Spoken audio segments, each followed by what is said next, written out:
Zorlu ve soğuk kış aylarından sonra Şubat ayının 21'inde artık yavaş yavaş havalar ısınıyor. Güneşlenme süresi uzuyor. Bu artık çimlendirme ve viyol hazırlama zamanının geldiğini gösteriyor. Bu videomuzda tohumlarımızın viyollere alınmadan önceki, yani ilk şaşırtmadan önce gelişimlerinden bahsetmiş olacağız. Videoya başlamadan önce kanalımıza abone olarak bize destek verebilirsiniz. İyi seyirler diliyorum.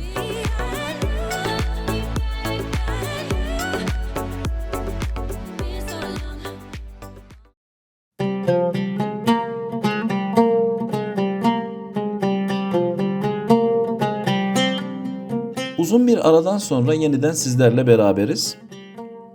10 gün önce saksılara attığımız ata tohumlarımız artık baş vermeye başladı. Yazın sonu baharın gelişinden belli olurmuş. Bu yıl anlaşılan yaz erken gelecek ve önceki yıla göre nispeten kurak geçecek gibi duruyor. O yüzden tohumlarımızı erkenden hazır hale getirerek işe başlamış olduk.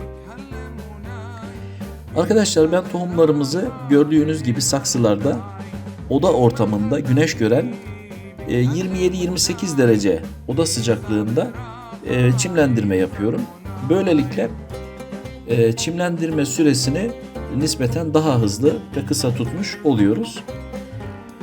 Tohumlar arkadaşlar toprağa atıldıktan sonra yaklaşık 10 gün sonra sebzelerde çimlenme başlamış olur. Gördüğünüz gibi bazı domates cinslerindeki bu gördüğünüz Ayaş cinsi ata tohumu, yerli tohumdan elde ettiğimiz fidanlarımız oldukça hızlı gelişim gösterdiklerini söyleyebilirim.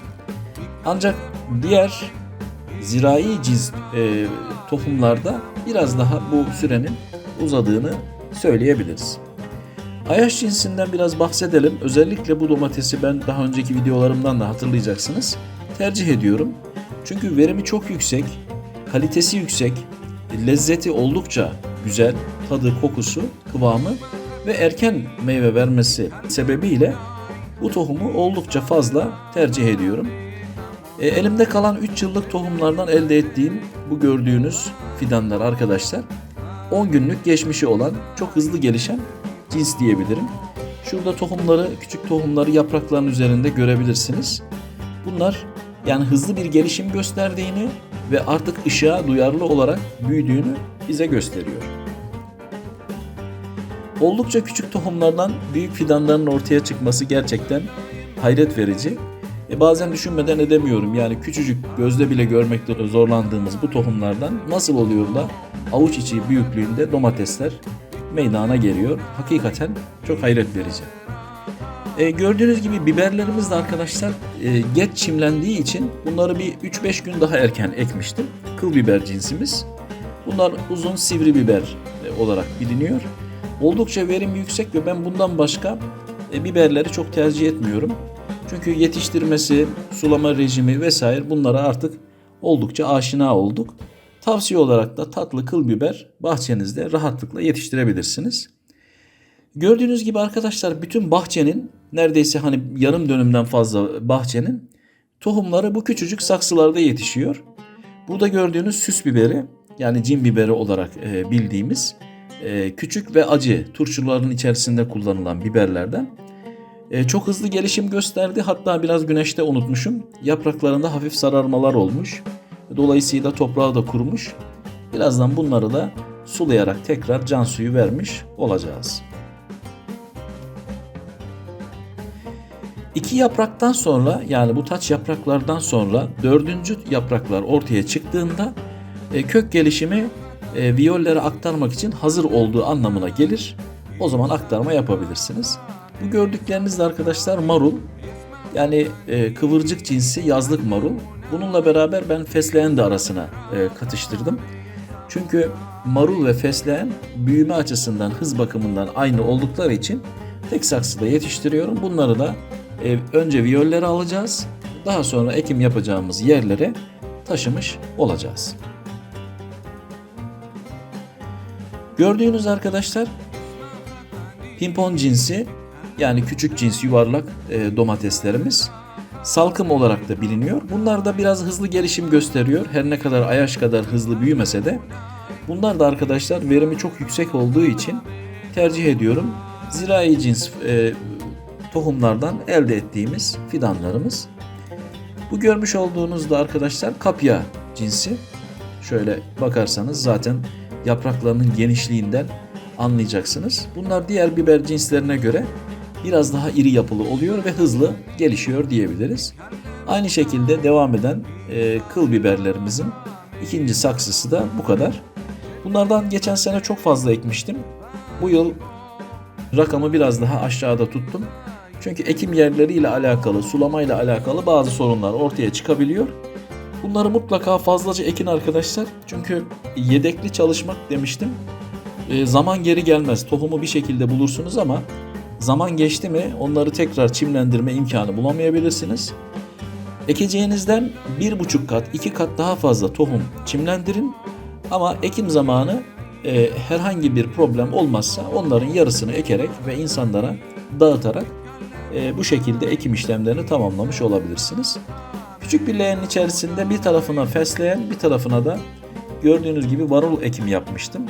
Geçen sene marulu denemek amacıyla küçük viyollerde ekmiştim.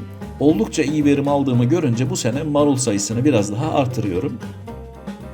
Fesleğenleri de arkadaşlar kokusu, görüntüsü, tadı vesaire bunlarla beraber zararlı böceklerden ve sineklerden bitkileri koruduğu için oldukça fazla bu sene ekim yapacağım. Yani domateslerin arasına, biberlerin, salatalıkların arasına muhakkak birer tane reyhan ekimi yapmak suretiyle doğal bir koruma sağlamış olacağız. Gördüğünüz gibi toprak biraz kurumuş. Dediğim gibi hani bunlar zaten bir hafta daha dursunlar. Sonra viyolleri alacağız. Şu siyah viyollere hepsini teker teker aktaracağız. Burada gördüğünüz gibi arkadaşlar yine kıl biberlerimiz. Güneşi, suyu ve sıcaklığı görünce nasıl coştuğunu çok rahatlıkla görebilirsiniz. Bakınız bu da kıl biber ama biraz derin ekmişiz arkadaşlar. Buna dikkat edelim. Ben 2 santime kadar derin ekmişim. Diğerlerini de yarım santim, en fazla 1 santime kadar ekebilirsiniz. 2 santime ektiğiniz zaman bu otomatikmen 10-15 gün fark ortaya koymuş oluyor çimlenme açısından. Evet, gün aşırı sulama yapıyoruz. Buradaki sulama püskürtme yöntemiyle hem yapraktan hem kökten. Gördüğünüz gibi arkadaşlar bitkiler özellikle bu yetişme çağında, benim tabirimle bebeklik çağında aynı anne sütüne ihtiyaç duyan bir bebek gibi sürekli su istiyorlar. Püskürtme yöntemiyle yaprağından ve kökünden bitkilerin toprağını muhakkak nemli tutalım. Çünkü dış etkenlerden çabuk etkilenen bir zamandayız. Burada tohum kaybı, fide kaybı olmaması açısından sulamayı mutlaka gün aşırı, yani 48 saat maksimum diyelim, 2 gün geçmeyecek şekilde sulama yapalım.